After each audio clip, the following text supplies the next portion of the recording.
हम लाते हैं top news, आपके फेवरेट टॉक शोज और अनलिमिटेड एंटरटेनमेंट सिर्फ यूट्यूब पर।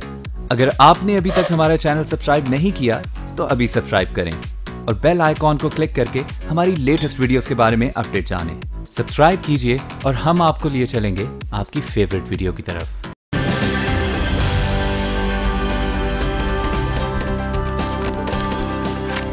अस्सलाम वालेकुम, गुड मॉर्निंग। आज के साथ मैं हूं अरबाब जहांगीर और मैं हूं सबा शेख। एक अच्छी सी सुबह का आगाज हो चुका है और गुड मॉर्निंग आज में आप सबको कहेंगे खुशामदीद। तो जनाब, आज हम क्या बात करने जा रहे हैं? की बात होगी, मौसम के हवाले से बात होगी, कपड़ों के हवाले से और कुछ बात करेंगे मूड के हवाले से।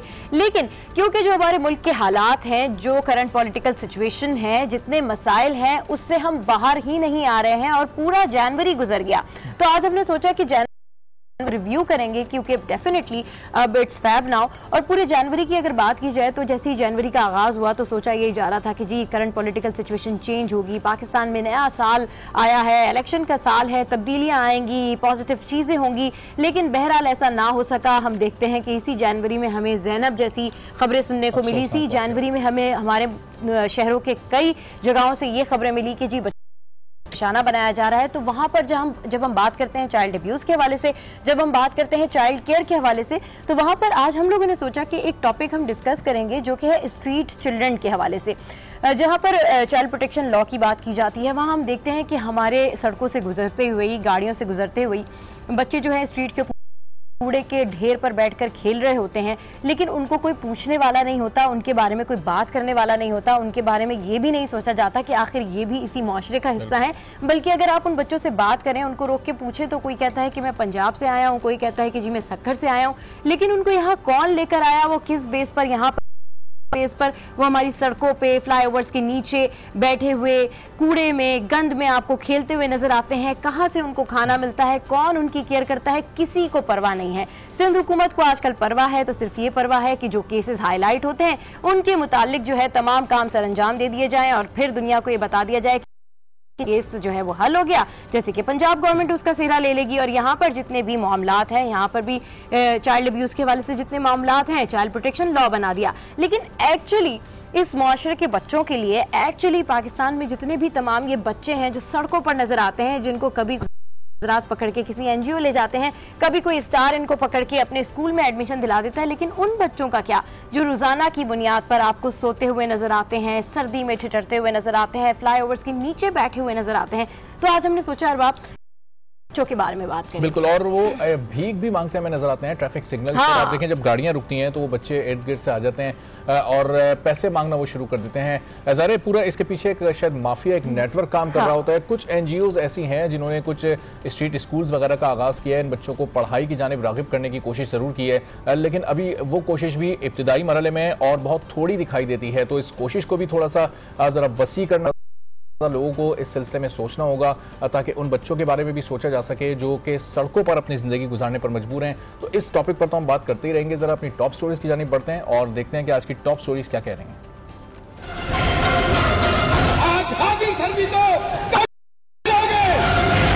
तुम्हारे बच्चों के लिए, तुम्हारे खानदान के लिए पाकिस्तान की जमीन तंग कर देंगे हम। को जलाल महंगा पड़ गया, हाशमी की शोला बयानी उनके लिए वबाल बन गई। 5 साल के लिए सियासत के दरवाजे बंद। सुप्रीम कोर्ट ने तौहीन अदालत पर 1 माह कैद, 50,000 जुर्माना आयद किया। सुप्रीम कोर्ट का तलाल चौधरी को भी तौहीन अदालत का नोटिस। समाअत के लिए 6 फरवरी का दिन मुकर्रर। क्या निहाल के बाद अब तलाल की बारी है?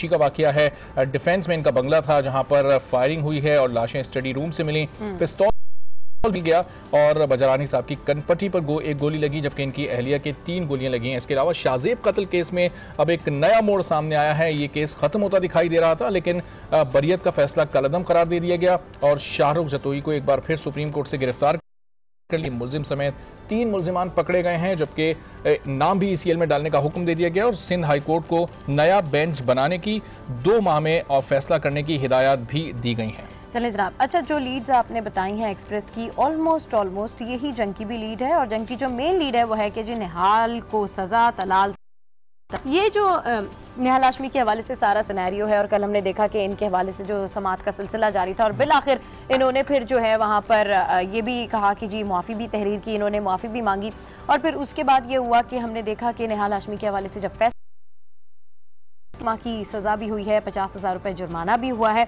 बहरहाल जो भी उन्होंने अदालत के हवाले से बातें की थी, जो भी उन्होंने तौहीन अदालत की थी, उसके समरात अब नज़र आने शुरू हो गए। लेकिन साथ साथ ही जैसे ही इस ये खबर सामने आई और इनको सज़ा का फैसला सुनाया गया तो PTI की जानिब से भी हो गया, शेख रशीद की जानिब से भी रद्द-ए-अमल आना शुरू हो गया और शदीद रद्द-ए-अमल दिया। और PTI हो या शेख रशीद हो, दोनों का स्टांस जो है वो लगभग सेम ही होता है।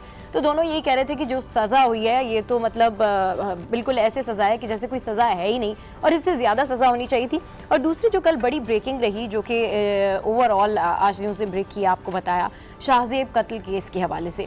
एक बड़ा केस था अरबाब, और इस केस में यूजुअली अब ये हुआ था कि पहले तो ये ATC में चल रहा था, लेकिन उसके बाद जब सिविल सोसाइटी की जानिब से 421 दरख्वास्तें मौसूल हुई तो इस केस में थोड़ी नरमी इख्तियार की गई। उसके बाद फिर हमने देखा कि ये केस जब सुप्रीम कोर्ट में गया, शाहजेब कत्ल केस वाला, तो उसके बाद इसका फैसला महफूज कर लिया गया। उसके बाद जब इसका फैसला सुनाया गया तो इसका फैसला मेरे ख्याल में जो ये केस है बिल्कुल उसके बरक्स आया, और जो सिविल सोसाइटी की दरख्वास्तें थी मेरे ख्याल में वो बेकार गई, और उसमें ये कहा गया कि जी कलअदम करार दिया जाता है इस फैसले को। और तीनों मुल्जिमान जो उस वक्त कमरे में मौजूद थे, सज्जाद तालपुर और शाहरुख जतोई, जितने भी ये मुल्जिमान वहाँ पर मौजूद थे, उनको जो है वो कब्जे में लिया गया। और उसके बाद एक और जो साथी था वो कराची जेल में है। तो यही कहा जा रहा है कि इन चारों को मिला के जो है ट्रायल कोर्ट में एक साथ मुकदमा चलाया जाएगा, और 2 महीने तक इन लोगों की जो जमानत है वो भी नहीं होगी, और उसके बाद फिर देखा जाएगा कि बहरहाल इस केस का क्या फैसला आता है।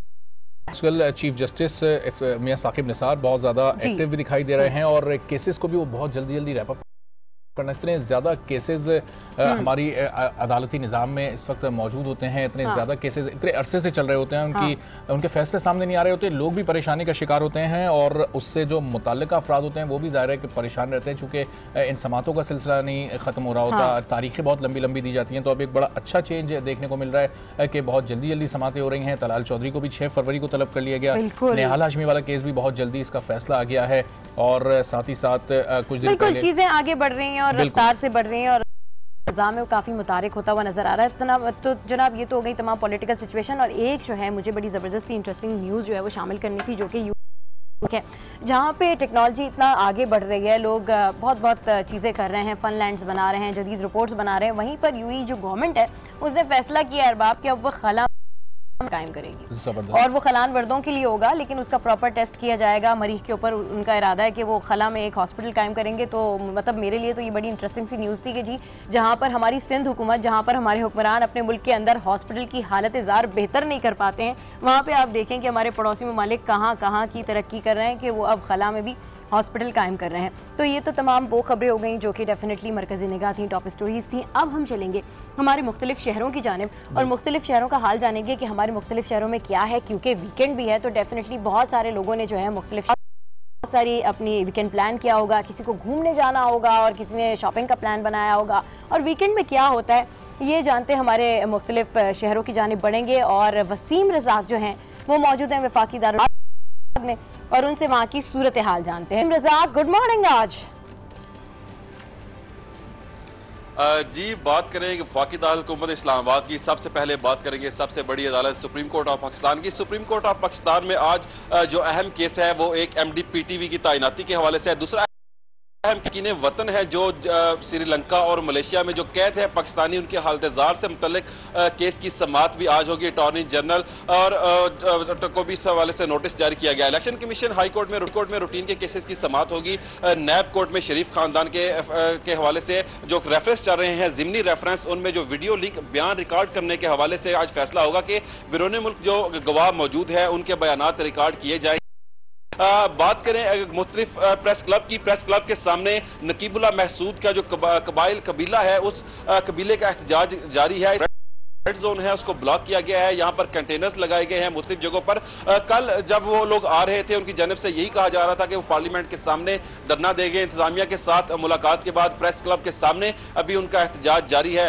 गन एंड कंट्री क्लब के मुलाजमीन हैं जिनको वहां से निकाला गया था जब दानियाल अजीज जो कि अब वफाकी वजीर भी हैं वो उनके अंडर आता था, उस वक्त कुछ मुलाजमीन को वहां से निकाला गया था जबरदस्ती। उनकी आज प्रेस कॉन्फ्रेंस प्रेस क्लब में होगी। इसके अलावा असातिज़ा डेली वेजर असातिज़ा है, उन्होंने पिछली बार जब नैब कोर्ट में शरीफ नवाज साबिक वज़ीर-ए-आज़म की पेशी थी उस समय पर तब भी एहतजाज किया था, उनकी गाड़ी रोकने की कोशिश की थी। उनका एहतजाज अभी तक जारी है। आज नेशनल प्रेस क्लब के सामने आज फिर उनका एहतजाज होगा।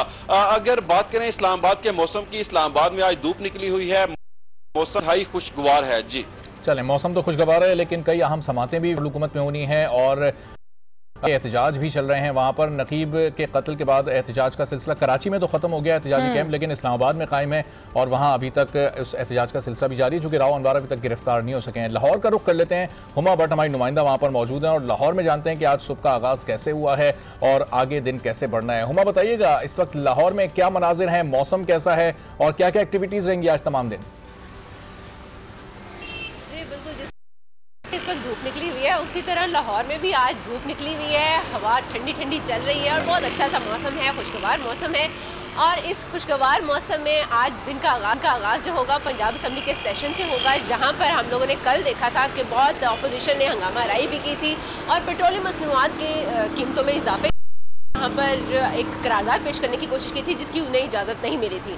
तो आज भी पंजाब असम्बली का जो सेशन है वो आगाज़ होगा इसी पेट्रोलियम मसनूआत के हवाले से और उसी के ऊपर बात की जाएगी। राना सनाउल्लाह भी आएंगे और साथ में महमूद रशीद भी होंगे, तो उनकी आज यकीनन दोबारा हम लोग देखे भी सुनेंगे और फिर आज एक और हंगामा राई की तरफ हम लोग देखेंगे कि हंगामा राई फिर होने वाली है या नहीं होती है। लेकिन पंजाब असम्बली में जो हंगामा राई होगी पीटीआई और बाकी अपोजिशन जमातों की तरफ से, लेकिन पीटीआई जो है पाकिस्तान तहरीक इंसाफ वो आज लाहौर प्रेस क्लब के बाहर पेट्रोलियम मसनूआत की कीमतों में इजाफे के ऊपर एक प्रोटेस्ट करने वाली है। तो आज उनकी ना सिर्फ पंजाब असम्बली में एहतजाज हम लोग देखेंगे बल्कि पंजाब असम्बली के बाहर भी उनका एहतजाज होगा। लाहौर में आज बड़ी सारी एक्टिविटीज हैं, बहुत सारी एक्टिविटीज लाहौर में होने जा रही है। इससे एहतजाज करेगी पेट्रोलियम मसनूआत की वजह से कि वो महंगी कर दी गई और डेफिनेटली पेट्रोल भी जो है वो महंगा होने ही जा रहा है। हुमा भट्ट लाहौर से अपडेट कर दी, आपका बहुत शुक्रिया। और बाबा बात कर रहे थे राव अनवर की ना, चलें अभी पहले हम जो है वो आसिफ लेंगे और उनसे पूछेंगे कि क्या हालचाल है, वहाँ पर कौन कौन सी सियासी और समाजी सरगर्मियाँ हैं। तो पेशावर में जो है जानते हैं कि क्या हाल है। Asif Shahzad, good morning. आज पेशावर का मौसम कैसा है? जी बिल्कुल, मौसम की बात की जाए तो सूरज तो जो है वो अपनी आबोताब के साथ हमारे सरों पर ही खड़ा है और लोग इस ठंड में जो धूप है इसको एंजॉय कर रहे हैं। बारिशों की पेशन गोई हुई थी लेकिन बारिश ताहाल पेशावर में नहीं हो सकी। पेशावर के जो दीगर अजला हैं, पेशावर समेत बालाई इलाकों पर बर्फ़बारी हुई, उसकी वजह से ठंडी हवाएं जो हैं वो यहाँ पर चल रही हैं, लेकिन धूप का मज़ा भी लिया जा रहा है। जो सियासी सरगर्मियों की बात की जाए तो पाकिस्तान मुस्लिम लीग नून की जानिब से यहाँ पर इतवार के रोज़ सियासी ताकत का मुजाहरा किया जाएगा, जिसके लिए कैप्टन रिटायर्ड सफदर जो हैं वो पेशावर में मौजूद हैं। वो शमूलियती जलसे कर रहे हैं। यहाँ रोज़ाना की बुनियाद पर दीगर पार्टियों से जो कारकुन हैं जो वो इसमें आकर पाकिस्तान शमूलियत इख्तियार कर रहे हैं। यहाँ पर सियासी ताकत का मुजाहरा किया जाएगा। इसके साथ साथ जो मुजाहरा करेगी तो पीटीआई एहतजाज कर रही है और नून लीग इस वक्त पेशावर में एक्टिव दिखाई दे रही है। एक दूसरे के सूबों तो ये स्ट्रेटेजी अपनाई जा रही है कि वहाँ पर ताकत का मुजाहरा किया जाए, सियासी ताकत। बिल्कुल, ये अब पता है इतवार वाले दिन को तो मैं शुरू से कह रही हूँ कि जो है ना इतवार वाले दिन ये होता था कि खबरें जो होती हैं बड़ी कम होती हैं, लेकिन आजकल संडे वाले दिन जितनी हैपनिंग होती है ना अरबाब, कोई ना कोई जलसा हो रहा होता है और बयानात आ रहे होते हैं, तो संडे वाला दिन भी जो है खाली नहीं जाता। बिल्कुल सियासी शो होता है संडे वाले दिन भी। तो और इस भी आपको मजीद अपडेट करेंगे कि संडे को क्या होगा और किस कौन कौन जो है वो अपना सियासी शो कर रहा है। बहरहाल गुड मॉर्निंग, आज में यहाँ वक्त हुआ ब्रेक का, कहीं जाएगा मत, वापस आकर ढेर सारी बातें करेंगे। कीप वॉचिंग गुड मॉर्निंग आज।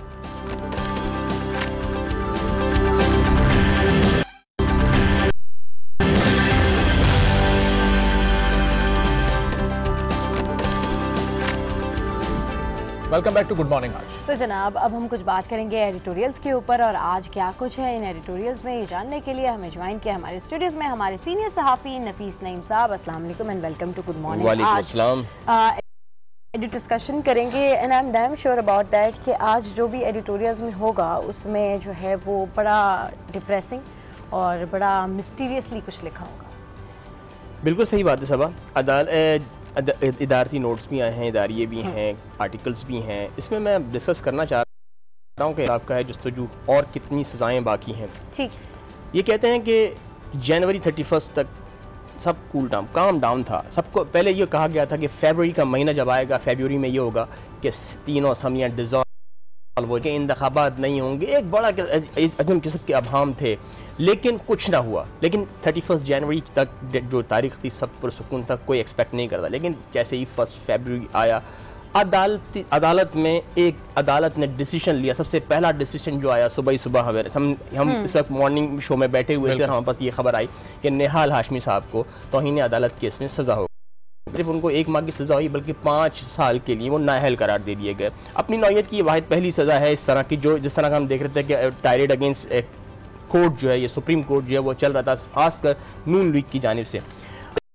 जैसे फिर केस आया, हमने देखा शाहजेब कत्ल केस को भी एक बहुत बड़ी डेवलपमेंट हुई। हाई कोर्ट के फैसले को जो है वो मुअत्तल कर दिया गया। और जो मैंने मिस्टीरियस वर्ड यूज किया था, डेफिनेटली वो इसलिए किया था कि कल हमने देखा कि जो हमारे सूबाई वजीर हैं उनके मैं आ रहा हूँ उस पर, मैं आ रहा हूँ उसके बाद मैं आ रहा हूँ सब। उसके बाद हमने देखा एक भौचाल आ रहा था, उसमें हम संभलने नहीं पाए थे कि फिर खबर आई ये कि एक और केस आया कि उदयविया किसके केस आया, बजारानी साहब का केस आ गया कि सिंध असम्बली के जो मिनिस्टर थे प्लानिंग एंड डेवलपमेंट, उनकी एक डेड बॉडी जो है उनके बंगले से पाई गई डिफेंस में। ना सिर्फ उनकी बल्कि उनकी अहलिया की। ये बड़ी मिस्टीरियस सर्कमस्टांसेस हैं, सब कंडीशन जिसमें उनकी डेड बॉडी पाई गई है। कहा जा रहा है, इनिशियल रिपोर्ट ये है कि उनकी कुछ ऑल्टरकेशन, कुछ लड़ाई की बातें आई।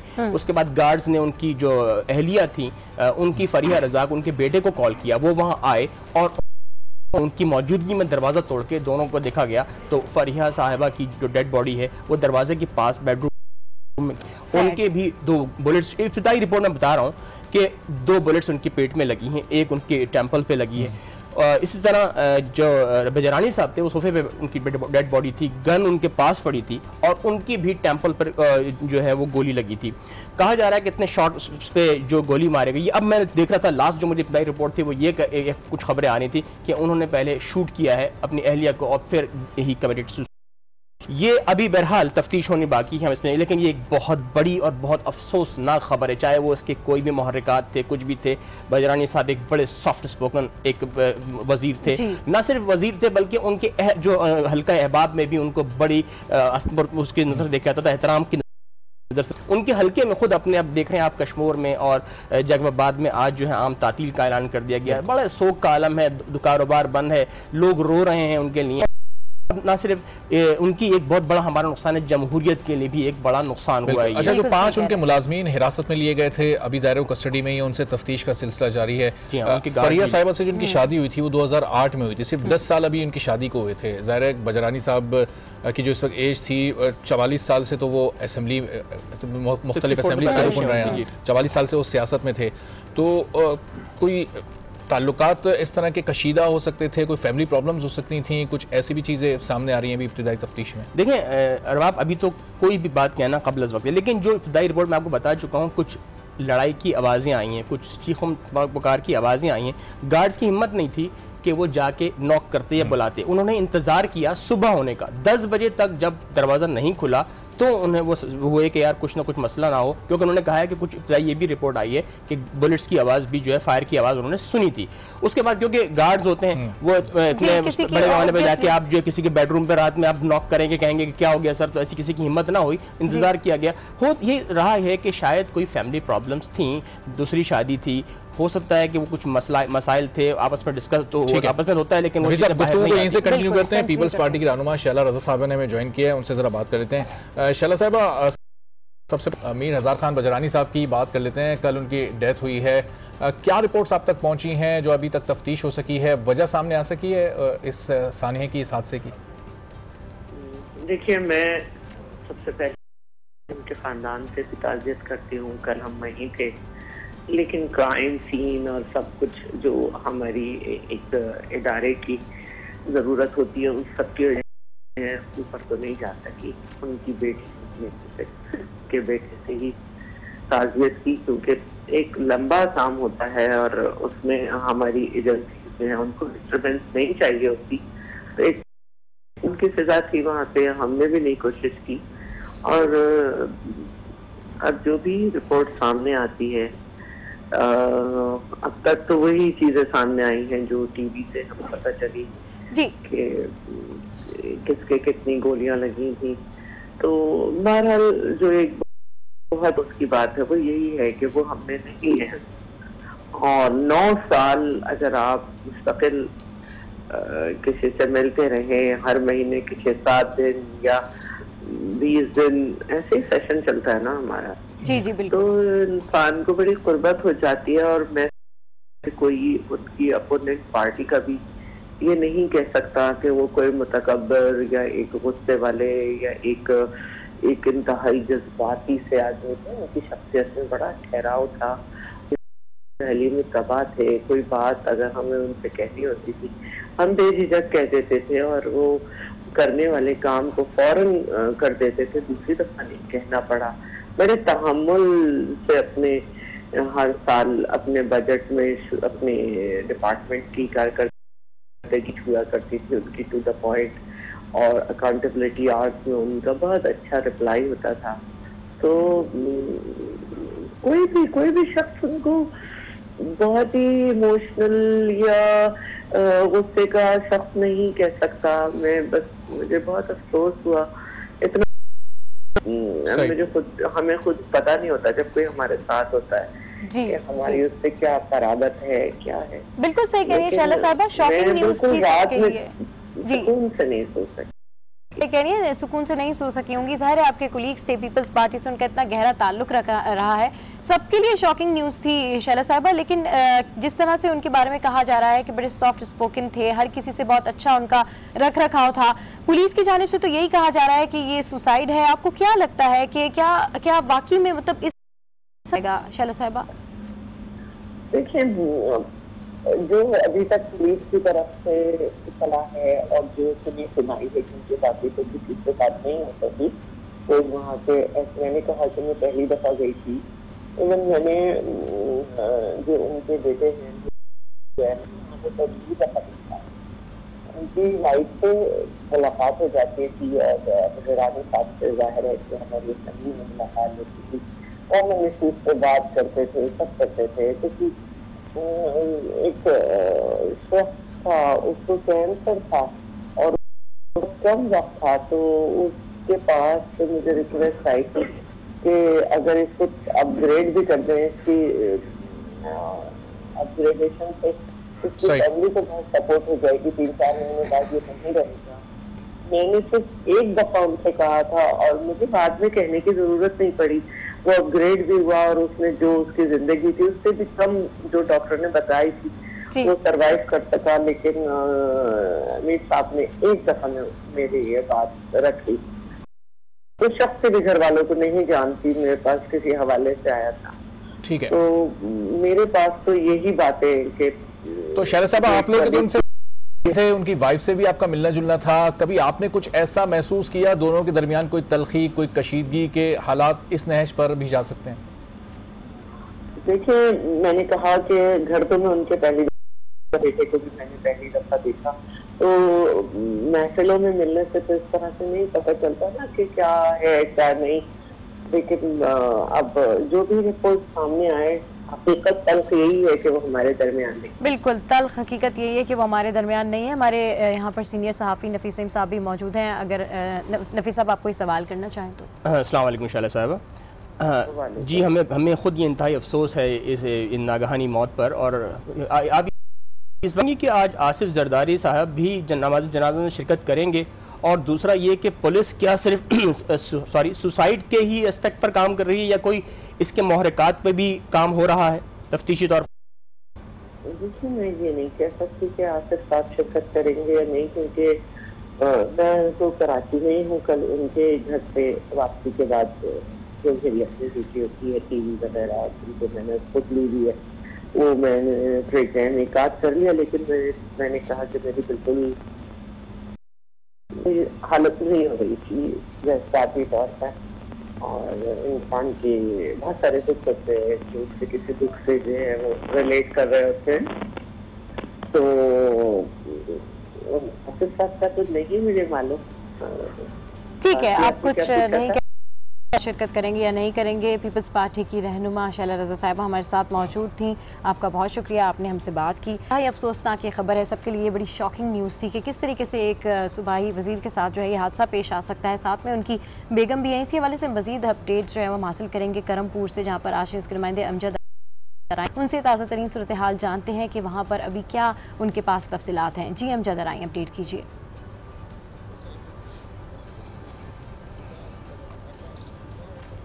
जी बिल्कुल, इस वक्त करमपुर में हम मौजूद हैं और करमपुर में रात जैसे मीर हज़ार खान बिजरानी की मैयत यहाँ पर पहुंची थी, उसके बाद कल से ही मौत की यहाँ पर खबर पहुंची थी। आग की तरह शहर मुकम्मल तौर पर बंद कर दिए थे सोग में। तो इस वक्त भी करमकोट कश्मोर इन अजला में जो है वो मुकम्मल सोग का समय और शहर मुकम्मल तौर पर बंद है।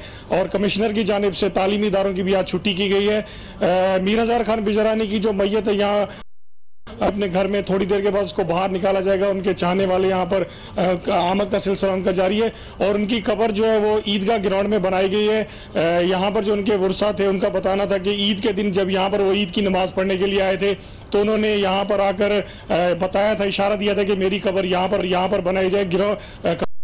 ही वो जो है ईदगाह ग्राउंड है और नमाज जनाजा जो है वो जुम्मे की नमाज के बाद अदा किया जाएगा 2 बजे बताया जा रहा है। और ये भी बताया जा रहा है कि इसमें अहम शख्सियात जो है वो जनाजा नमाज में मुतवक्के आने के, जिसमें सीएम सिंध मुराद अली शाह हैं, सूबाई वजीर मंजूर वसान है, वजीर दाखिला वो यहाँ पर पहुंचेंगे और सूबाई वजीर मीर आबिद भयो वो भी यहाँ पर पहुंच रहे हैं। तो इस वक्त यहाँ पर आमद का सिलसिला जारी है। करमपुर, कंदकोट और कश्मीर के लोग यहाँ पर पहुंच चुके हैं। हर आंख जो है वो अश्कबार है, सब यहाँ पर सोग में डूबे। तो यहाँ के मकामी लोगों का यही कहना है कि मीर हज़ार खान की जो जिंदगी है वो इंतहाई खुशगवार थी और लोगों से खुशगवार मूड में वो यहाँ पर मिलते थे। और उनका अहम किरदार ये होता था कि यहाँ पर जब भी कोई कबीलाई तसादुम होते थे तो फौरी तौर पर उनको हल कराने के लिए अहम इकदाम लेते थे। ये बताइए, अहम शख्सियात तो यहाँ पर आएंगी, पार्टी चेयरमैन जरदारी आएंगे, आसिफ अली जरदारी यहाँ पर आएंगे नमाज जनाजा में शिरकत के लिए।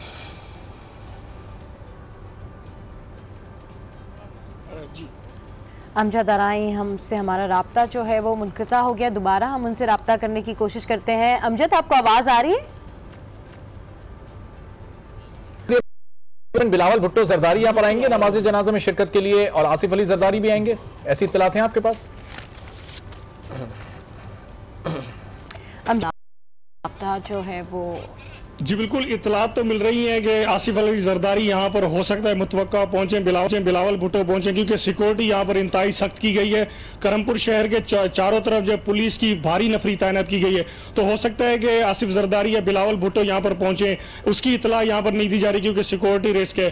और दूसरा ये बताया जा रहा है कि सीएम सिंध मुराद अली शाह अपनी काबीना के साथ यहाँ पर पहुंच रहे हैं, जिसमें मंजूर वसान है, वजीर दाखिला सिंध सोहेल अनवर सियाल है, साबित भयो। उनके यहाँ पर आने की इतला तो दी गई कि वो यहाँ पर पहुंचेंगे, लेकिन बिलावल भुट्टो की, आसिफ जरदारी की इतला यहाँ पर नहीं दी जा रही। लेकिन सिक्योरिटी के हवाले से हमें लग रहा है कि हो सकता है कि वो यहाँ पर पहुंचे। सिक्योरिटी इंतहाई सख्त की गई है।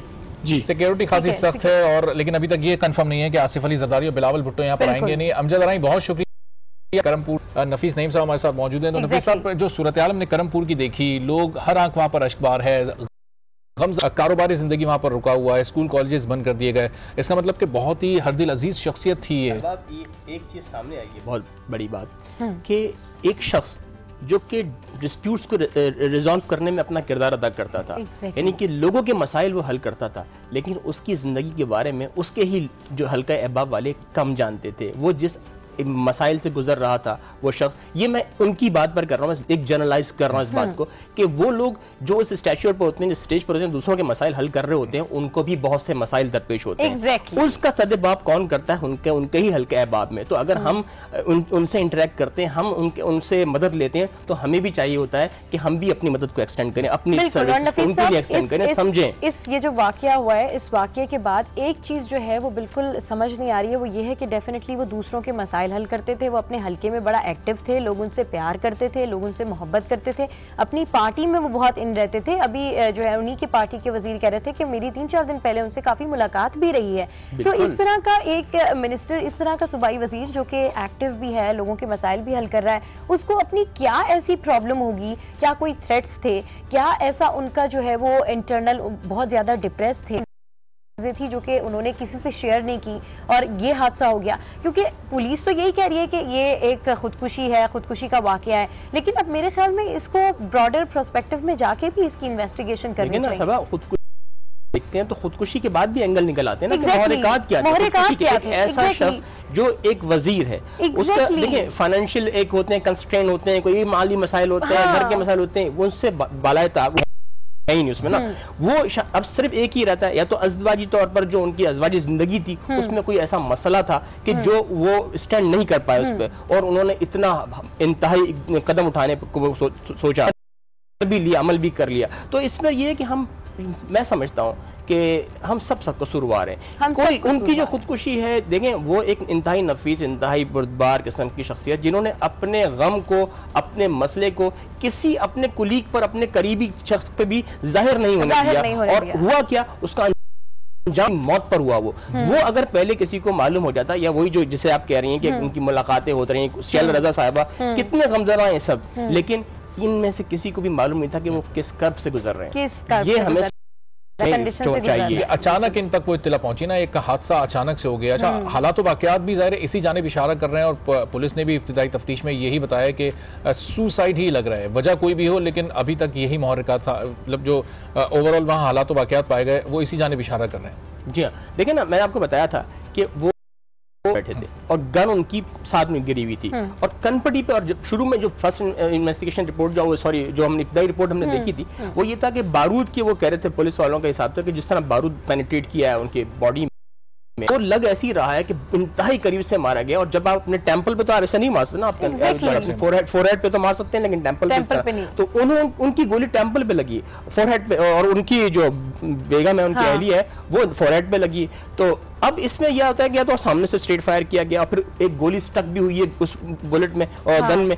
तो इस तमाम तहकीकात हो रही हैं। आपका ये तो पुलिस ने नई रिपोर्ट दे दी है कि वो कत्ल है और खुदकुशी है, और फिर ये भी कि कमरा अंदर से लॉक था, दरवाजा तोड़ के डेड बॉडीज निकाली गई हैं। ये भी जाहिर होता है कि कोई अगर मर्डर होता तो उस वक्त ये इस तरह की सूरत भी देखनी होगी ना कि वो जिस जगह उनका घर है उसकी सिक्योरिटी क्या है, क्या कोई पहले से उनके कमरे में तो मौजूद नहीं था। अगर खुदकुशी का वो अगर कंफर्म हो जाता है ना, तो फिर सिक्योरिटी तो साइड पे होगी। खुदकुशी का उनके जो गार्ड्स हैं या उनके मुलाजमीन हैं, उनका कहना है कि 30 बोर की जो गन मिली है वो भी उन्हीं की है, बजरानी साहब की है। जी हाँ, तो ये क्लियर हो गई है उनकी। अब देखें 5-4 में है, इसके अलावा क्या होता है, क्या निकलता है, लेकिन एक बड़ा ही अच्छा, आजकल हमारी पुलिस को बड़े चैलेंजेस का सामना है कि ये नया केस ये सामने आ गया है। इससे पहले जो केसेस चल रहे हैं, पूरी एक सीरीज चल रही है, नकीब केस, इंतजार केस, अभी सैफुल्लाह मंगश आपका पीपल्स पार्टी के ही है, उनकी सैफुल्लाह मंगश साहब के इंतकाल के भी उसी थोड़ी देर बाद ही खबर आ गई। तो अचानक ये धचके, मैं आप वही बता रहा था कि अचानक धचके लगने शुरू हुए हैं,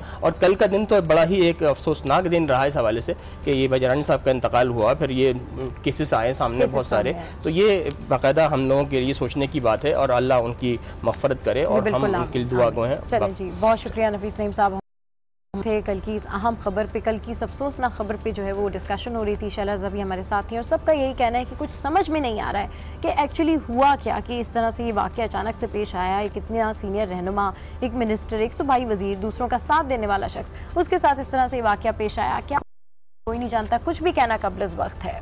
तो प्रोग्राम में भी एक ले लेते हैं ब्रेक, और ब्रेक के बाद वापस आते हैं, फिर मजीद डिस्कशन करेंगे। सुना दी, और फैसले के बाद उन्हें अदालत के अहाते से ही गिरफ्तार कर लिया गया। सुप्रीम कोर्ट के 3 रुकनी बेंच ने फैसला 2-1 के तनासुब से सुनाया। अदलिया मुखालिफ बयान पर निहाल के बाद तलाल चौधरी जवाबदेह होंगे, जबकि सुप्रीम कोर्ट ने तलाल चौधरी को नोटिस जारी करते हुए 6 फरवरी पर इब्तदाई समाअत भी मुकर्रर कर दी है।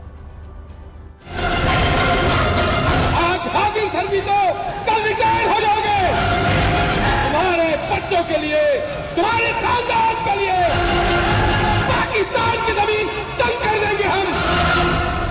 निहाल को महंगा, हाशमी की शोला बयानी बनी उनके लिए बवाल, इसीलिए हुए तौहीन अदालत के मुजरिम करार। तुम्हारे खानदान के लिए पाकिस्तान की जमीन तंग कर देंगे हम।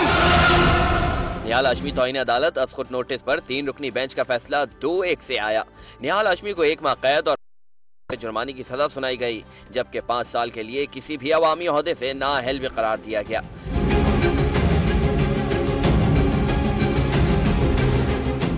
फैसला आते ही निहाल हाशमी को से गिरफ्तार करके अडियाला जेल भेज दिया गया। निहाल हाशमी ने समाअत के दौरान अदालत से गैर मशरूत मुआफी भी मांगी थी, जिसे अदालत ने कबूल नहीं किया था। इसी सारी सूरत हाल पर बात करने के लिए हमें ज्वाइन किया है शौकत बसरा साहब ने। अस्सलाम वालेकुम sir, welcome to good morning. आज कैसे हैं आप सर? आपको आवाज आ रही है?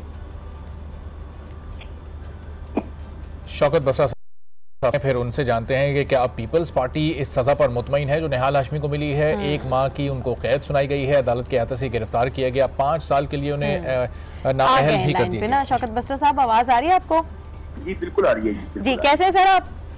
बहुत अल्लाह का करम। ठीक है शौकत बसरा साहब, निहाल जो कल फैसला सामने आया है, 1 माह की सजा सुनाई है, 50,000 रुपए जुर्माना। मुख्तलिफ रिएक्शन आ रहे हैं दीगर पार्टीज की जानिब से, पीपल्स पार्टी का क्या रद्द अमल है?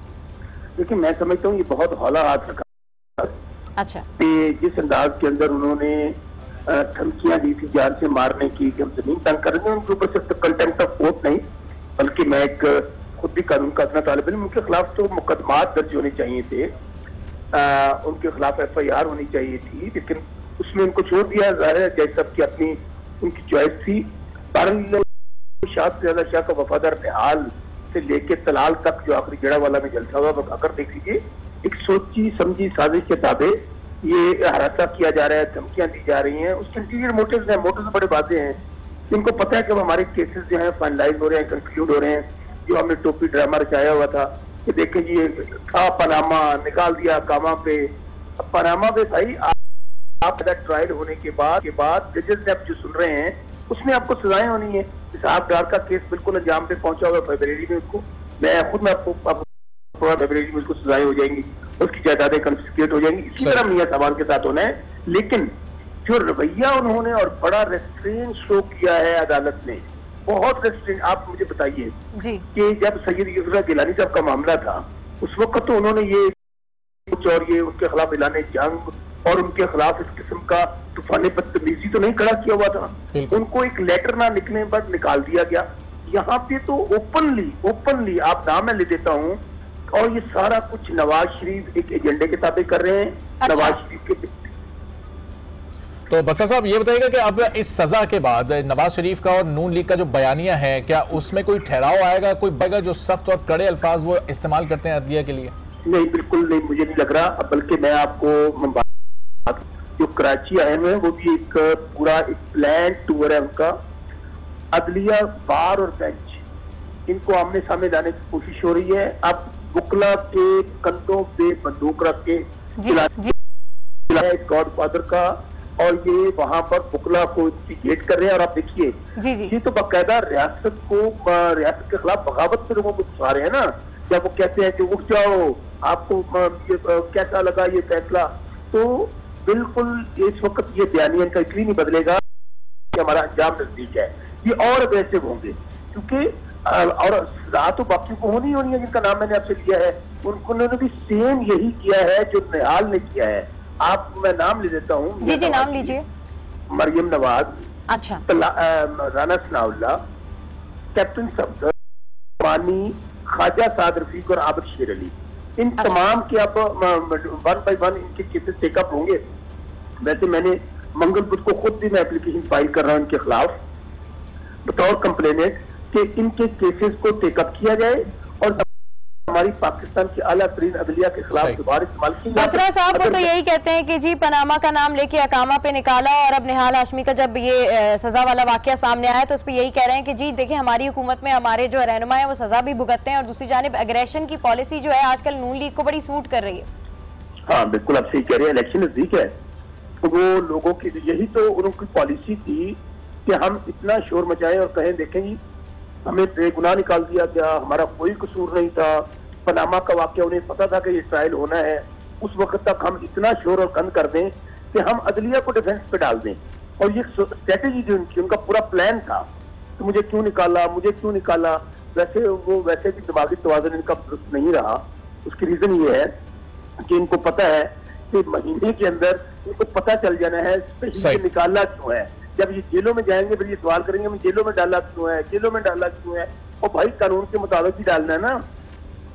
ठीक है शौकत बसरा साहब, बहुत शुक्रिया गुफ्तगू करने के लिए। शौकत बसरा साहब, हाशमी की जो सजा है उस पर कह रहे थे कि तो बहुत ही हौलात रखा गया है, बहुत ही कम सजा दी गई है सियासत की और मौजूदा हालात की तो हम बात करते ही रहते हैं। जरा कुछ एंटरटेनमेंट की भी बात कर लेते हैं और आज जो मूवीज रिलीज हो रही हैं उस बारे में कुछ बात मूवीज तो बड़ी रिलीज हो रही हैं। ये बताएं जब वीकेंड आता है तो आप जाते हैं मूवीज देखने? और जाहिर मूवीज को देखना भी चाहिए, सपोर्ट भी करना चाहिए, क्योंकि पाकिस्तानी फिल्में बहुत ज्यादा बन रही हैं और हम उनको जब सिनेमा जाकर देखेंगे तो उसी से उनको सपोर्ट मिल सकती है। चलें जी, अब मंडे को आके अरबाब हमें बताएंगे कि ये वीकेंड पे कौन सी मूवी देख के आए। खैर आज की बात कर लेते हैं। मूवीज पाकिस्तानी सिनेमा घरों में धूम मचाने के लिए तैयार हैं, जिनमें 3 पाकिस्तानी और 1 हॉलीवुड हो रही है। तो डेफिनेटली अब जिसको जो मूवी पसंद होगी वो जाके उसकी जो है वो टिकट लेगा और जाके मूवी देखेगा। लेकिन पाकिस्तानी फिल्मों की बात करते हैं, मानजानों की कास्ट भी जो है हमारे शो पे आई थी और वो ये कह रहे थे जी बड़ी मूवी बनाइए तो सपोर्ट कीजिए पाकिस्तानी सिनेमा को, सपोर्ट कीजिए पाकिस्तानी मूवीज को, क्योंकि ये बड़ा जरूरी है। बिल्कुल, और फिल्में घर पर बैठ कर ना देखें, सिनेमा जाएं, सिनेमा में जाकर फिल्में देखें ताकि पाकिस्तानी प्रोड्यूसर्स को और हौसला मिले और अच्छी फिल्में बनाएं। प्रोग्राम में भी एक ब्रेक लेते हैं, ब्रेक के बाद वापस आएंगे करेंगे।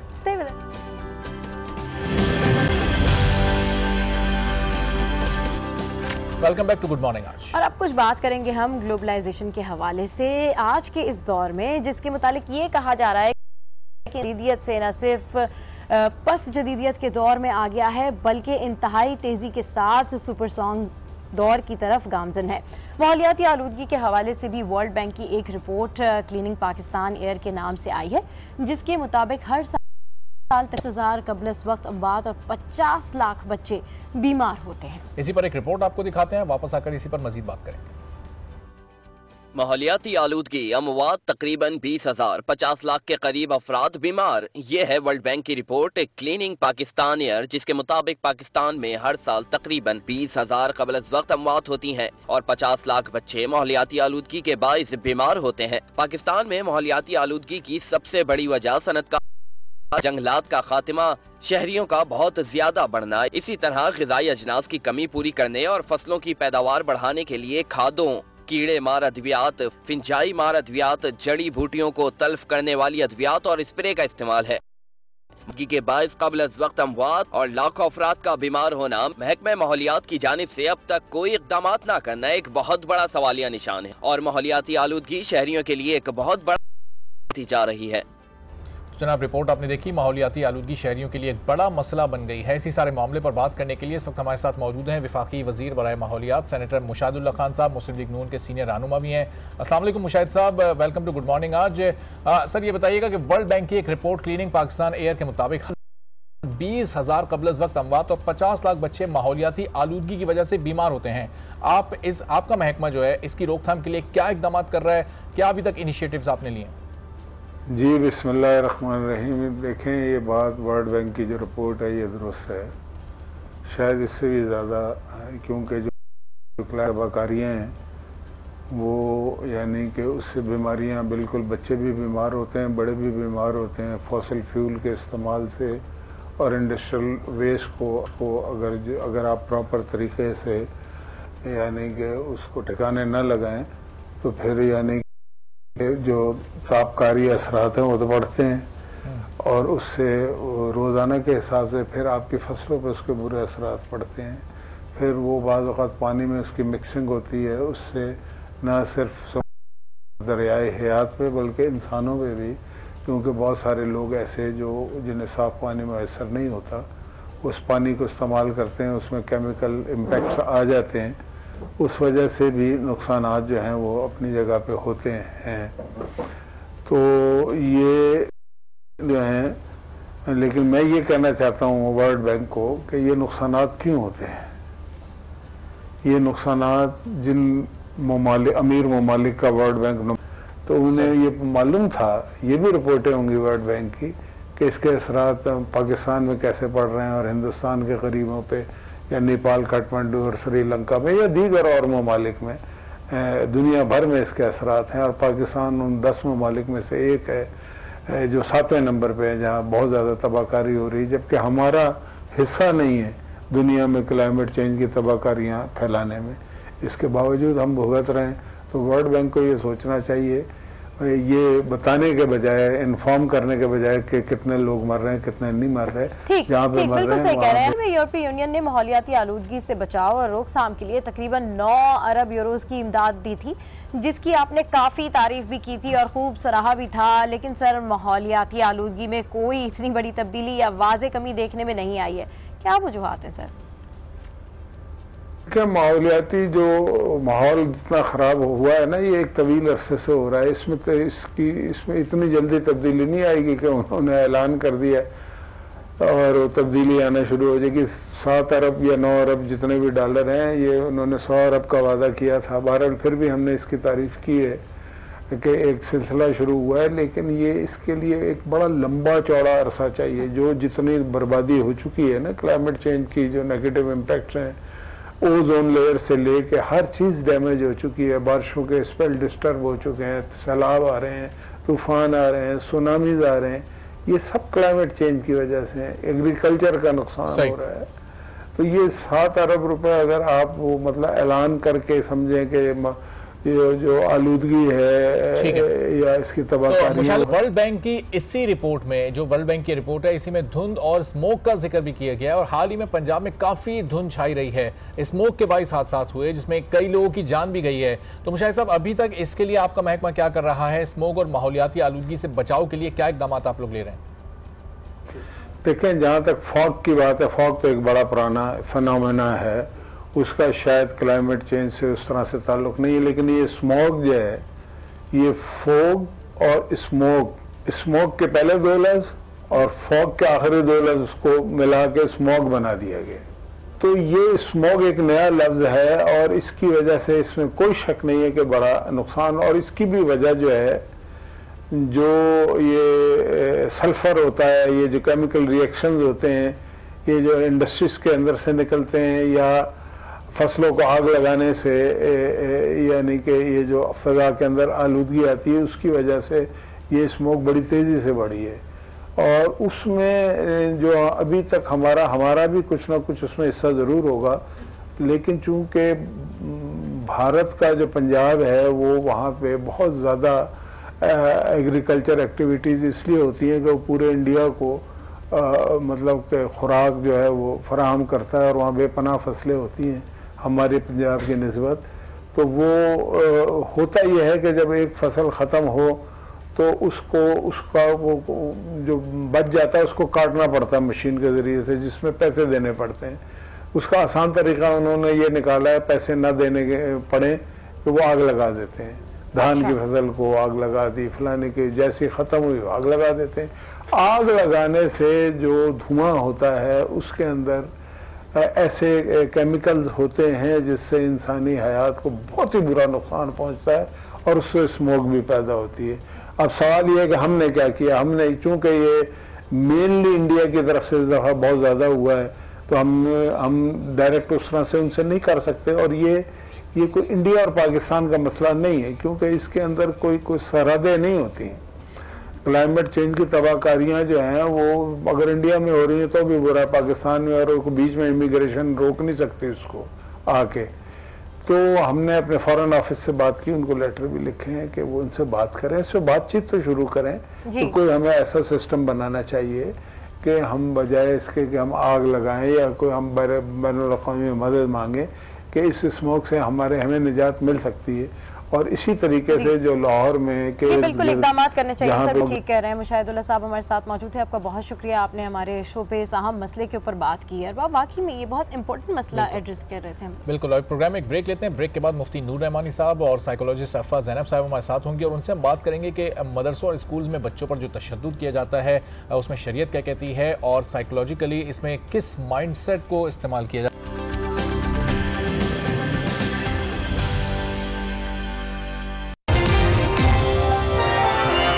पे आ गया है वो।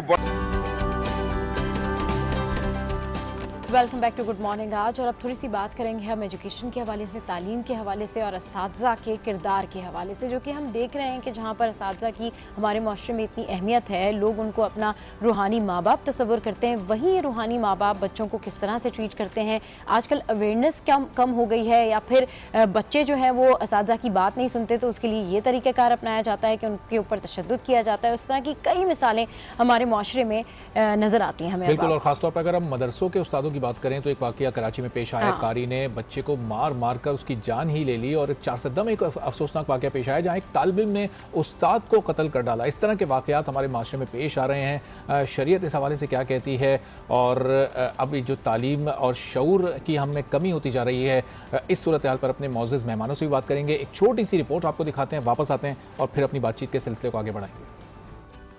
बच्चों के बाजू तोड़ देना, मारपीट से सर भी फाड़ देना, मदरसों में पढ़ाई से भागने वाले बच्चों को जंजीरों से बांध कर रखना अफसोसनाक बात है। गुज़िश्ता हफ्ते ही कराची में एक ऐसा वाकया पेश आया जहां बिन कासिम में ईद गोट में मदरसे के कारी ने 10 साला मोहम्मद हुसैन को बेईमाना तशद्दुद का निशाना बनाया और लाठी से मारा पीटा, जिससे बच्चा जाँ बहक हो गया। लेकिन हैरानकुन बात यह है कि बच्चे के अहले खाना ने कारी को मुआफ कर दिया और उसकी लाश का पोस्टमार्टम करने से भी इनकार करके उसकी तदफीन कर दी। इस तरह का एक वाकया चारसद्दा में भी पेश आया, लेकिन वहाँ उस्ताद के तशद्दुद से तालिब इल्म नहीं मरा बल्कि तालिब इल्म ने अपने उस्ताद की जान ले ली। इस सारी सूरत हाल में इस बात को यकीनी बनाने की जरूरत है कि अगर बच्चों से ज्यादती साबित हो जाए तो ऐसे असातिज़ा के खिलाफ सख्त एक्शन लिया जाए। ऐसा माहौल बनाया जाए कि बच्चे पुरसुकून और पुरएतमाद माहौल में तालीम हासिल करते हुए मदरसों में रिहाइश इख्तियार करें। इंतहाई अफसोसनाक ये वाक़यात हैं जो कि हमारे माशरे में रोनमा होते हैं। कहीं स्टूडेंट जो है वो अपने टीचर्स की जान ले रहे हैं और कहीं टीचर्स जो है वो अपने स्टूडेंट को तशद्दुद के ज़रिए पढ़ाना चाहते हैं और वो जान से हाथ धो बैठते हैं। इस सीरियस इशू के ऊपर, सारे मसले के ऊपर जो है वो हमें ज्वाइन किया है साइकोलॉजिस्ट अरफा ज़ैनब साहिबा ने और हमारे साथ मुफ्ती साहब भी मौजूद हैं। आप दोनों का बहुत शुक्रिया कि आप दोनों हमारे शो पे आए। सबसे पहले जो है वो हम मुफ्ती साहब की जानिब बढ़ेंगे और मुफ्ती साहब से ही सवालात करेंगे। मुफ्ती साहब, ये जो वाक़या पेश आया, सबसे पहले अगर वाक़े की बात करें, जिस टीचर ने, जिस मदरसे के कारी ने जो है वो एक बच्चे के ऊपर तशद्दुद किया है, उस हवाले से जानना चाहेंगे इस्लाम में इसकी क्या गुंजाइश है। अहमद व नसल्ली अला रसूलिहिल करीम, अम्मा बाद, फ़अऊज़ु बिल्लाहि मिनश शैतानिर रजीम, बिस्मिल्लाहिर रहमानिर रहीम।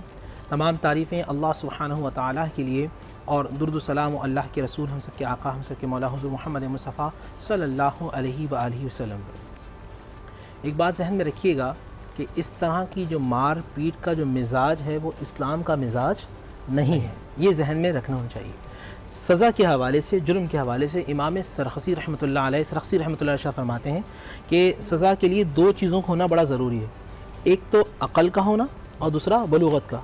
जो बच्चे होते हैं 4, 5, 6 साल के, 10 साल के, ना इनमें अक़ल होती है ना ये बालिग़ होते हैं, तो ये सज़ा और जुर्म की हैसियत से उड़ जाते हैं। सबक याद ना करना ये कोई जुर्म नहीं होता। क्या करना चाहिए? अगर सज़ा भी दें तो उसकी हुदूद और क़यूद होती है। इस तरह मारना कि बच्चे के चेहरे पे ज़रब आ जाए, नबी अलैहिस्सलाम ने इसको सख्ती से नापसंद फरमाया। बल्कि एक हदीस मेरे नज़र के सामने से गुज़री जहाँ सैयदना अबू हुरैरा रज़ियल्लाहु ताला अन्हु इरशाद फरमाते हैं कि जब तुम काफिरों से लड़ो तो उनके चेहरों पर ज़रबे न लगाओ। यानी जंग के अंदर भी एक इस्लाम ने एक जो है उसूल मुतय्यन किया है। बच्चों के हवाले से ये फरमाया नबी अलैहिस्सलाम ने कि जब बच्चे 7 साल के हो जाएं तो उनको नमाज का हुक्म दो और जब 10 साल के हो जाएं नमाज ना पढ़ें तो सख्ती करो। सख्ती का मतलब हरगिज़ ये नहीं होता कि उनके मार पीट के उनके हाथ पाँव तोड़ देना, बल्कि अपने अंदाज से समझाया जाए। एक अरबी का एक मशहूर मकौला है कि बच्चा लफ्ज़ों से नहीं सीखता बल्कि बच्चा जो है अमल से सीखता है। जिस तरह का आपका अमल होगा बच्चा सीखना शुरू कर देगा। कोई शख्स किसी बच्चे को मार पीट के हाथ तोड़ देता है, मिसाल के तौर पर उस्ताद, तो शरीयत क्या कहती है? शरीयत ये कहती है, शरीयत का हुक्म ये है कि ऐसे उस्ताद को रियासत ताज़ीरी सज़ा दे, बिल्कुल। और ये इस्लाम का मिजाज नहीं है। अल्लाह के नबी सल्लल्लाहु अलैहि वसल्लम रहमतुल्लिल आलमीन है, मुअल्लिम कायनात है। पूरी कायनात को सिखाने समझाने के लिए मेरे आका करीम सल्लल्लाहु अलैहि वसल्लम दुनिया में तशरीफ़ लाए। हमें ये दिखा रसूलुल्लाह सल्लल्लाहु अलैहि वसल्लम का अंदाज़ क्या है। इस दौर के अंदर एक सबसे बड़ी गलती यह है कि जो पढ़ता है वो ये समझता है कि मैं अब सिखा भी सकता हूँ। पढ़ना अलग है, सीखना अलग है, सिखाना अलग है। तो हमें टीचर ट्रेनिंग करनी होगी और टीचर ट्रेनिंग हमें दरबार मुस्तफ़ा सल्लल्लाहु अलैहि वसल्लम से लेनी होगी कि अल्लाह के रसूल ने टीचर ट्रेनिंग किस तरह की है। अल करीम सल्लल्लाहु अलैहि वसल्लम की खिदमत में एक 10 साल का बच्चा रहता है और 10 साल तक रहता है और काफ़ी अर्से तक रहते हैं। हज़रत अनस रज़ियल्लाहु ताला आप फरमाते हैं कि मैं रसूलुल्लाह सल्लल्लाहु अलैहि वसल्लम के साथ 10 साल तक रहा। रसूलुल्लाह सल्लल्लाहु अलैहि वसल्लम ने मुझे कभी उफ़ तक नहीं कहा। यहाँ तो मारने पीटने की बात होती है, उफ़ भी नहीं कहा। मैंने जो किया तो नहीं पूछा क्यों किया, नहीं किया तो ये ने कहा कि क्यों नहीं किया, बल्कि आपका अंदाज ऐसा था कि मैं सीखता चला गया। ये रहमतुल लिल आलमीन सल्लल्लाहु अलैहि वसल्लम का अंदाज़ था।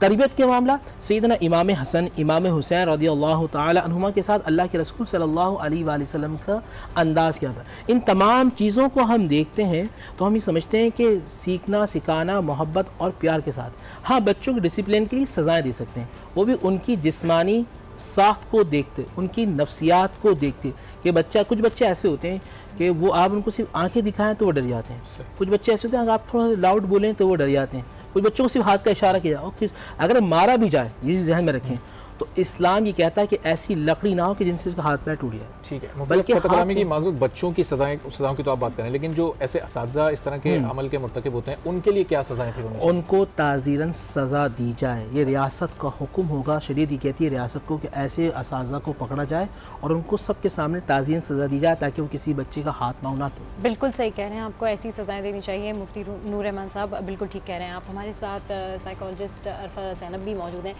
अरफा, ये क्या माइंडसेट है? हम देखते हैं कि पहले तो चले ये तो कहीं ना कहीं बात समझ भी आती है कि टीचर ने जो है वो अपने स्टूडेंट के ऊपर तशद्दुद किया, मारा पीटा उसको, स्टूडेंट ने भी अपने टीचर को मारा। मतलब टीचर की तो वैलिड रीज़न ये हो जाती है ना कि जो वो पढ़ नहीं रहा था, हालांकि वो भी बिल्कुल गलत है कि आप तशद्दुद की राह इख्तियार करें, लेकिन एक टीचर को भी मारा गया, वो भी स्टूडेंट की जानिब से। होता ऐसे है कि जब एक बच्चे को आप मना करते हैं किसी काम से, बार बार मना करते हैं, वो नहीं मना कर, आप उसकी मेन उस पे नहीं जाते इशू पे कि वजह क्या है जिसकी वजह से बच्चा कर रहा है। फिर बच्चा, जैसे मुफ्ती साहब ने भी कहा कि बच्चे को सज़ा और जज़ा का फ़र्क नहीं पता होता, सज़ा किस तरह की दी जा रही है। बच्चा अपने दिमाग में एक इमेज बना लेता है उस टीचर का, और एक टाइम आता है कि वो फ्रस्ट्रेशन जो दबी हुई होती है, क्योंकि टीचर जो है एक पावरफुल उसमें पोजीशन में होता है। अब एक टीचर अगर एक स्टूडेंट की बार बार बेइज्जती कर रहा है, उसको शर्म महसूस करा रहा है क्लास में, तो वो बच्चा क्लास में तो कुछ नहीं कर सकता। तो वो एक चीज़ होती है कि वो रिबेलियस एटीट्यूड आता है बच्चों में।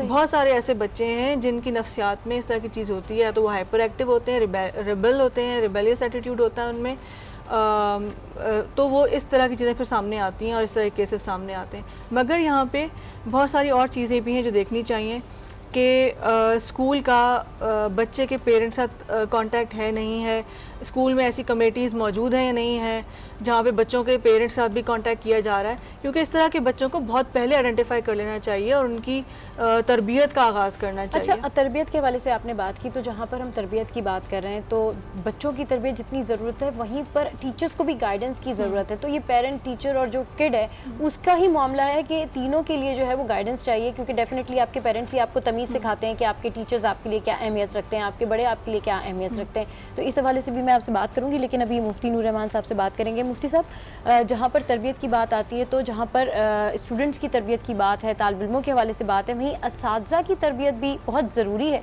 उनको भी ये पता हो कि उनको किस तरीके से आगे लेके चलना है स्टूडेंट्स को।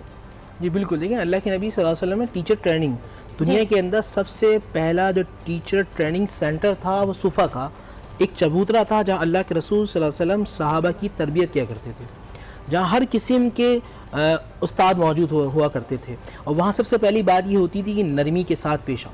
और कुरान मजीद फुरक़ान हमीद में अल्लाह के नबी सल्लल्लाहु अलैहि वसल्लम से अल्लाह मुखातिब है कि ए अल्लाह के नबी, अगर आप नरमी का रास्ता इख्तियार ना करते तो जो सहाबा आपके करीब हैं वो आपके करीब ना हो।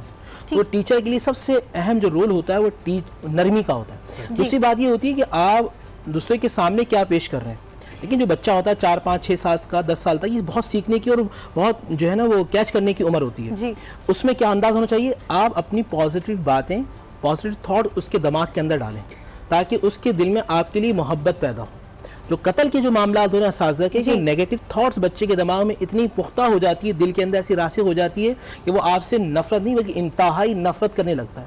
तो अल्लाह के नबी सल्लल्लाहु अलैहि वसल्लम ने ये अमल करके दिखाया कि आपको किस तरह बच्चों के साथ पेश आना है। जैसे मिसाल के तौर पे अगर करीम सल्लल्लाहु अलैहि वसल्लम मौजूद हैं और देखा कि एक छोटा सा बच्चा मस्जिद के अंदर दाखिल हुआ और वो इस तरह चल रहा कि गिर जाए, अल्लाह के नबी मिंबर पे मौजूद हैं, साहबे कराम से मुखातिब हैं, लेक्चर चल रहा है, बड़े बड़े अकाबिर साहबा मौजूद हैं, देखा वो बच्चा लड़ा ऐसे गिरने वाला है, आपने मिंबर छोड़ा और जाके उसको बच्चे को अपने सीने से लगा लिया और चूमते हुए मिंबर पे लेके आया और कहा ये मेरा नवासा हसन है। तो ये अंदाज हमें अपनाना होगा। देखिए वालिदैन की भी बड़ी कोताही है। हमारे यहाँ मामला ये होता है कि बाप ही कहता है कि जी मैं बहुत कमा रहा हूँ, माँ जी कहती हैं मैं सोशल एक्टिविटीज़ के अंदर बहुत मसरूफ़ हूँ, बच्चे को जो है वो अपने टीचर पर डाल देते हैं या दोस्तों के साथ, वक्त नहीं देते, वक्त नहीं दे रहे। कुरान मजीद फुरकान हमीद सूरह रूम के अंदर हज़रत लुकमान अलैहिस्सलाम अपने बेटे से गुफ्तगू कर रहे हैं। अगर वो एक रुकू पढ़ लेंगे तो किस तरह उस्ताद की को तरबियत करनी चाहिए और बच्चे की किस तरह तरबियत होनी चाहिए, हमें कुरान समझा रहा है। अल्फाज क्या है?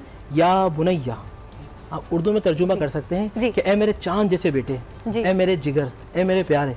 हमें इस तरह बच्चों को इस तरह बुलाना होगा, पुकारना होगा। इन रिवायत को अगर हम अपना लें तो ज़ाहिर है माहौल हमारा बहुत बेहतर हो जाए, माशरा हमारा बहुत बेहतर हो जाए। यानी मार नहीं प्यार, ये जुमला टीचर्स को अपने जहनों में रखना चाहिए। ब्रेक लेते हैं, ब्रेक के बाद वापस आते हैं और फिर इस डिस्कशन को कंटिन्यू करेंगे।